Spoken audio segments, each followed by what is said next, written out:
नमस्कार। आजकल हमें ये सुनने को मिलता है कि रुपया गिर रहा है, डॉलर के मुकाबले रुपया बहुत महंगा हो रहा है। 2014 में $1 58 रुपीज़ का आता था, आज वही $1 94-95 रुपीज़ का आने लगा है। अब सवाल ये है कि इससे हमें क्या फ़र्क पड़ने वाला है। हम तो डॉलर यूज़ नहीं करते, हम तो रुपये से सामान खरीदते हैं, तो हमें क्या फ़र्क पड़ता है। डॉलर फ़र्क पड़ता है बिल्कुल। वो कैसे, इसी बात को समझते हैं।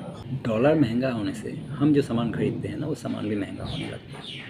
अब कैसे बात को समझते हैं। जो भी सामान हम खरीदते हैं उसमें एक ट्रांसपोर्टेशन चार्ज रहता है। सपोज़ अगर महाराष्ट्र में बैठ के कोई आदमी चाय खरीद रहा होता है तो वो चाय आसाम से जाता है उसके पास। आसाम से चाय कैसे जाएगा, ट्रक में पहुंचेगा। अगर आसाम में बैठा हुआ कोई आदमी गेहूँ खरीद रहा है और गेहूँ उसके पास हरियाणा या पंजाब से आएगा, कैसे आएगा, ट्रक में आएगा। ट्रक किससे चलता है, डीजल से चलता है। और ट्रक वाला उस सामान को एक जगह से दूसरे जगह कैरी करने के लिए जो भी पैसा मांगेगा वो हिसाब उसी तरह से करेगा कि उसका डीजल का कितना खर्चा आएगा और अपना प्रॉफिट जोड़ के वो उसका किराया लेगा। अब सामान को पहुंचाने के लिए जो किराया बनेगा उस किराए का असर भी उस सामान के दाम पर पड़ेगा। अब ट्रक चलता किससे, डीजल से चलता है। और डीजल किससे बनता है, क्रूड ऑयल से बनता है। क्रूड ऑयल हमको ख़रीदना पड़ता है बाहर से, अरबियन कंट्री वगैरह से। वहाँ से जब हम क्रूड ऑयल ख़रीदते हैं ना, वो हमको डॉलर में पैसा देना पड़ता है, रुपये में देना नहीं पड़ता है। डॉलर खर्चना पड़ता है तब हमारे पास क्रूड ऑयल आता है और उस क्रूड ऑयल से बनता है डीजल।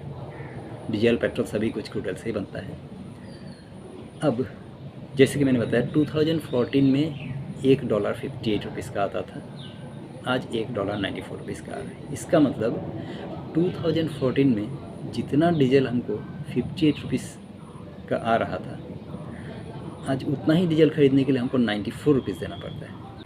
अब जो ट्रक वाला सामान लेके जाएगा, डिस्टेंस के हिसाब से उसको तो डीजल उतना ही खर्चा होगा, पर उतना ही डीजल अब उसके लिए महंगा पड़ जा रहा है। जो कि 58 रुपीज़ का डीजल से अगर वो सामान पहुंचा रहा था वो अभी 94 रुपीज़ का हो जाएगा। तो उस हिसाब से वो किराया बढ़ाएगा। किराया बढ़ाएगा तो जो सामान उस ट्रक में चल के जा रहा है उस सामान के दाम पे असर पड़ेगा। सामान का दाम महंगा होगा, उसी महंगे दाम में हमको ख़रीदना पड़ेगा। इस तरह से डॉलर महंगा होने से उसका असर हमारे जेब के ऊपर पड़ता है। तो इसीलिए हमें ये नहीं समझना चाहिए कि डॉलर महंगा हो रहा था, हमें क्या चाहता है। हम तो रुपया यूज़ करते हैं। Thank you very much.